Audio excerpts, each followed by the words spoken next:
તથા શાળાના બધા સાહેબો અને બહેનો, મારું નામ બંધીની છે. હું ધોરણ 5 માં અભ્યાસ કરું છું. આજના આ વિદાયના દુઃખદ પ્રસંગે હું આપ સર્વેને બે શબ્દ કહેવા માંગુ છું. આ શાળામાં હું સિનિયર કેજીથી દાખલ થઈ છું અને હવે અમારું 5મું ધોરણ પૂર્ણ થશે. આ શાળામાં જોતજોતામાં 6 વર્ષ ક્યાં નીકળી ગયા તે ખબર જ ન પડી. આ શાળાનું મકાન ખૂબ જ સારું છે. અહીંયા એક સુંદર બગીચો પણ છે. તેમાં હિંચકા, લપસણી વગેરે વસ્તુઓ જેવી છે.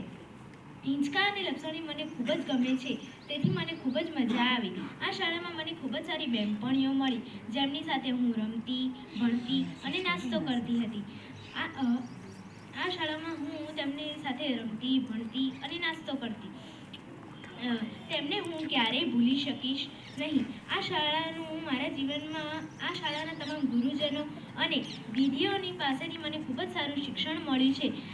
તેથી આ શાળાનો મારા જીવનમાં ખૂબ જ મહત્ત્વનો ફાળો છે. તેથી અંતે હું એટલું જ કહીશ કે આ શાળામાં ભણવાની મને ખૂબ જ મજા આવી છે. તેથી મને એક શાયરી યાદ આવે છે કે वो जो जाते हैं स्कूल तक, अरे वो जो जाते हैं स्कूल तक, उन रास्तों से हम जुदा हो गए, आज अपनी स्कूल से हम विदा हो गए, आज अपनी स्कूल से हम विदा हो गए. आभार.